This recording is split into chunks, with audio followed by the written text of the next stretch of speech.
وسیم نے اشتیاق سے پوچھا، اب کیا پلان ہے؟ کل دیکھنا یہ لڑکی خود میرے پاس آئے گی اور اپنی عزت میرے قدموں میں رکھ دے گی۔ اگلے دن لائبہ اپنے مخصوص انداز میں دفتر آئی، سنجیدہ، باوقار اور ہمیشہ کی طرح نظریں جھکا کر۔ میں نے اسے نظر انداز کرنے کا فیصلہ کیا، جیسے اس کی موجودگی یا غیر موجودگی میرے لیے کوئی معنی نہیں رکھتی تھی۔ کچھ گھنٹے گزرے، پھر اچانک میں نے مینیجر کو بلا کر سخت لہجے میں کہا، مس لائبہ کو کہو وہ ابھی میرے کیبن میں آئے۔ کچھ لمحوں بعد دروازہ کھلا اور وہ اندر داخل ہوئی۔ جی سر، اس نے دھیمے مگر محتاط لہجے میں کہا۔ میں نے بنا اس کی طرف دیکھے چند فائلیں میز پر رکھ دی۔ یہ سب چیک کرو اور شام تک فائنل کر کے مجھے دو۔ وہ خاموشی سے آگے بڑھی اور فائلیں اٹھا لی، لیکن جانے سے پہلے بولی، سر میں کچھ کہنا چاہتی ہوں۔ میں نے چہرہ اوپر اٹھایا، ماتھے پر تیوری ڈالتے ہوئے بولا، ہوں سر، میں نے کل آپ کی بات پر ساری رات غور کیا۔ میرے اندر تجسس جاگا مگر میں نے خود کو ظاہر نہیں ہونے دیا۔ اچھا، وہ ہلکا سا کانپتے ہوئے بولی، اگر میری نوکری بچانے کے لیے میں آپ کی شرط مان لوں تو کیا آپ یہ وعدہ کریں گے کہ اس کے بعد مجھ سے کوئی غلط مطالبہ نہیں کریں گے؟ میرے ہونٹوں پر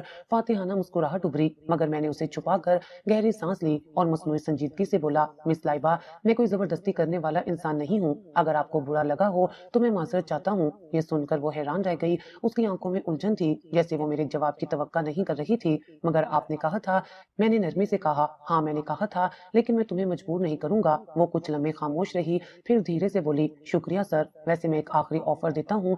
میں نے کرسی سے جھک کر کہا، اگر تم چاہو تو میں تمہاری مدد کر سکتا ہوں۔ تمہاری ماں کے علاج کے تمام اخراجات اٹھانے کو تیار ہوں، بنا کسی شرط کے۔ لائبہ نے میری طرف بے یقینی سے دیکھا، جیسے اسے میرے بدلتے ہوئے انداز پر یقین نہ آ رہا ہو۔ کیوں سر، آپ واقعی مدد کرنا چاہتے ہیں؟ میں نے شرافت سے کہا، ہاں کیونکہ مجھے لگتا ہے کہ تم اس مدد کی حقدار ہو۔ اس کے چہرے پر کئی جذبات ابھرے، حیرت، پریشانی، شاید کسی حد تک سکون بھی۔ اگر واقعی ایسا ہے تو میں بہت شکر گزار ہوں۔ یہ کہہ کر وہ باہر نکل گئی اور میں نے مسکرا کر سگار کا ایک لمبا کش لیا۔ یہ تو بس شروعات ہے لائبہ، کھیل ابھی ختم نہیں ہوا۔ کچھ دن بعد لائبہ نے میری پیشکش قبول کر لی تھی اور میں نے اس کے لیے ایک پرائیویٹ ہسپتال میں اس کی ماں کا بہترین علاج شروع کروا دیا تھا۔ وہ مجھ سے شکر گزار تھی اور یہی میں چاہتا تھا، اس کے دل میں ایک نرم گوشہ بنا سکوں۔ ایک دن جب وہ آفس میں میرے سامنے کھڑی تھی، میں نے ہلکے لہجے میں کہا، مس لائبہ، کیا آپ کو کبھی لگا کہ انسان کی قیمت ایک لمحے میں بدل سکتی ہے؟ وہ چونک کر بولی، جی سر، کبھی کبھار جو لوگ ہمیں سب سے زیادہ ناپسند ہوتے ہیں، وقت کے ساتھ وہی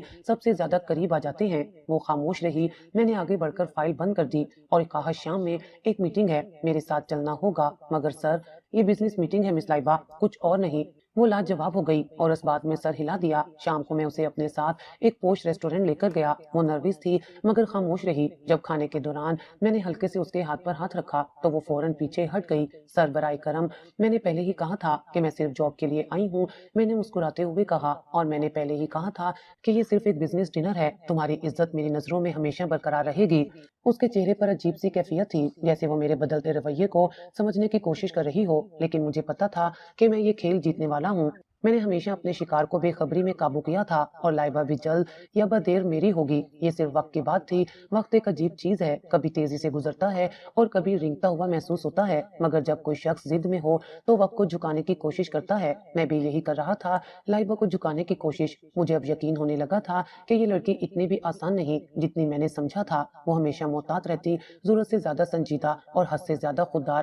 میں نے اپنے طریقے آزمانے شروع کیے، کبھی نرمی، کبھی سختی، کبھی پیسہ، کبھی جذبات، مگر وہ کسی جال میں نہیں آ رہی تھی۔ لیکن ایک دن موقع خود میرے پاس چل کر آیا۔ سر، مجھے آپ سے کچھ بات کرنی ہے۔ لائبہ میرے کیبن میں آئی اور اس کے چہرے پر پریشانی کے آثار واضح تھے۔ میں نے مسکرا کر کرسی سے ٹیک لگا لی۔ بیٹھو مس لائبہ، کیا مسئلہ ہے؟ سر، وہ جھچکی، وہ میری ماں کے ہسپتال کے اخراجات وہ بہت زیادہ ہو رہے ہیں اور مجھے کچھ اضافی مدد چاہیے۔ میرے ہونٹوں پر ایک زہریلی مسکراہٹ آئی مگر میں نے ظاہر نہیں ہونے دیا۔ او لائبہ، تمہیں بس اتنی سی بات کے لیے اتنی ہچکچاہٹ ہو رہی ہے؟ میں نے نرم لہجے میں کہا، تمہیں معلوم ہے کہ میں تمہاری مدد کے لیے ہمیشہ موجود ہوں۔ جی سر، لیکن وہ خاموش ہو گئی۔ کیا؟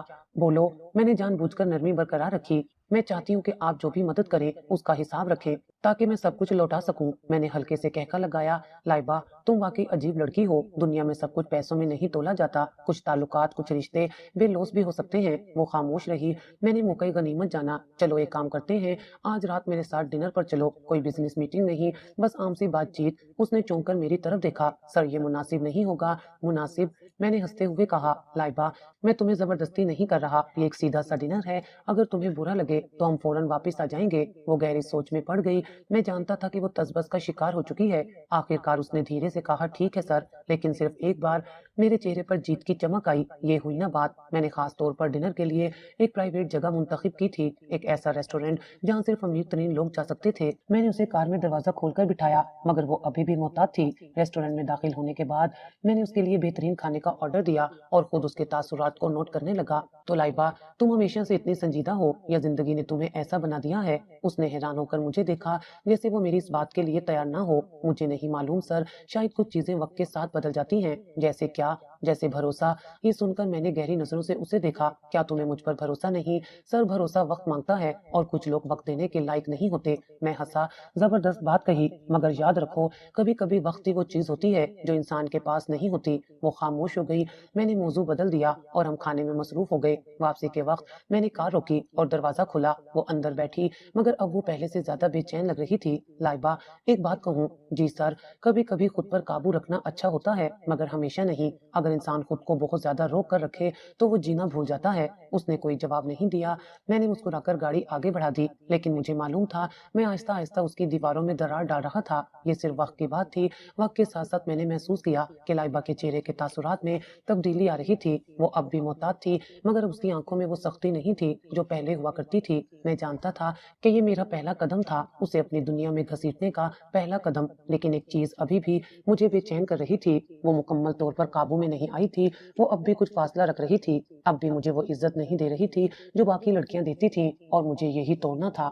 میں نے اپنی کرسی پر بیٹھ کر سگار جلایا اور دھواں فضا میں چھوڑتے ہوئے وسیع چودھری کو فون کیا۔ یار، یہ لائبہ کچھ زیادہ ہی ضدی نکل رہی ہے۔ وسیع ہنسا۔ تو کب سے ضد کے آگے جھکنے لگا؟ جھک نہیں رہا، بس سوچ رہا ہوں کہ اسے کیسے توڑوں۔ لڑکیاں یا تو محبت سے ٹوٹتی ہیں یا خوف سے، اگر محبت نہیں تو خوف پیدا کر دے سکندر۔ میں نے سنگار کی راکھ چھاڑی اور ہلکا سا مسکرا دیا۔ خوف؟ ہاں، شاید یہ وقت آ گیا ہے۔ اگلی صبح لائبہ دفتر میں داخل ہوئی تو میں نے جان بوجھ کر اسے مکمل نظر انداز کیا۔ وہ ہمیشہ میری ٹیبل پر روزانہ کی فائلیں رکھتی تھی، لیکن آج میں نے ایک نظر بھی اس کی طرف نہیں دیکھا۔ دوپہر کے قریب وہ ہچکچاتے ہوئے میرے کیبن میں آئی۔ سر، آپ نے کل کچھ فائلز چیک کرنی تھی۔ وہ میں نے کرسی سے ٹیک لگا کر سنگار سلکایا اور کہا رہنے دو لائبہ، تمہاری ضرورت نہیں ہے۔ وہ ٹھٹک گئی۔ سر، میں نے کچھ غلط کیا ہے؟ میں نے طنزیہ ہنسی کے ساتھ اسے دیکھا۔ ہاں، تمہاری سب سے بڑی غلطی یہ ہے کہ تمہیں نہیں معلوم کہ تم کس کے ساتھ کام کر رہی ہو۔ سر، میں سمجھی نہیں۔ میں نے اپنی آواز مزید سخت کر لی۔ دیکھو لائبہ، میں تمہارے ساتھ نرمی سے پیش آیا، تمہیں عزت دی، تمہاری ماں کے علاج کا خرچ اٹھایا، اور تم اب بھی مجھے شک کی نظر سے دیکھ رہی ہو۔ سر، میں نے کبھی… بس۔ میں نے زور سے میز پر ہاتھ مارا۔ وہ سہم گئی۔ کمرے میں خاموشی چھا گئی۔ میں نے اسے گہری نظروں سے دیکھا اور آہستہ سے کہا، اب بھی وقت ہے لائبہ، خود کو مشکل میں مت ڈالو۔ تم جانتی ہو کہ دنیا میں کچھ بھی مفت نہیں ملتا۔ اس کی آنکھوں میں بے بسی ابھر آئی۔ میں جانتا تھا کہ یہ وہ لمحہ تھا جہاں زیادہ تر عورتیں جھک جاتی ہیں، مگر لائبہ کی نظروں میں ایک عجیب سی ہمت تھی۔ سر، میں نے کبھی نہیں سوچا تھا کہ آپ ایسا کہیں گے۔ میں نے کرسی پر بیٹھتے ہوئے کہا، یہ دنیا ویسی نہیں ہے جیسی تم سوچتی ہو لائبہ۔ یہاں عزت بھی پیسوں سے خریدی جاتی ہے۔ نہیں سر، سب کچھ نہیں خریدا جا سکتا۔ دیکھیں گے، میں نے ہلکا سا مسکرا کر کہا۔ رات کو میں اپنے فلیٹ میں بیٹھا تھا، سامنے کھڑکی سے شہر کی روشنیاں جل ملا رہی تھی، مگر میرے دماغ میں صرف ایک ہی چیز تھی، لائبہ، یہ لڑکی اتنی سخت جان کیوں ہے؟ آخر کب تک بچے گی؟ میں نے خود سے کہا۔ اسی وقت میرا فون بجا۔ وسیع کی کال تھی۔ یار سن، ایک زبردست آئیڈیا ہے۔ کیا؟ میں نے بوریت سے کہا۔ لائبہ کی ماں کا علاج تم کروا رہے ہو نا؟ اگر وہ ہسپتال سے نکال دی جائے تو میں نے چند لمحے سوچا اور پھر مسکرا دیا۔ وسیع، آج پہلی بار تم نے کوئی واقعی عقل مندانہ بات کی ہے۔ اگلی صبح لائبہ ہانپتی ہوئی دفتر میں داخل ہوئی، آنکھوں میں آنسو اور چہرے پر شدید پریشانی۔ سر پلیز، میری امی کو ہسپتال سے نکال دیا گیا ہے، وہ بہت بیمار ہیں۔ اور میں نے کرسی پر آرام سے بیٹھ کر اسے دیکھا۔ او واقعی؟ مجھے نہیں معلوم تھا۔ سر پلیز، میں کچھ بھی کرنے کو تیار ہوں، بس آپ ہسپتال سے بات کریں۔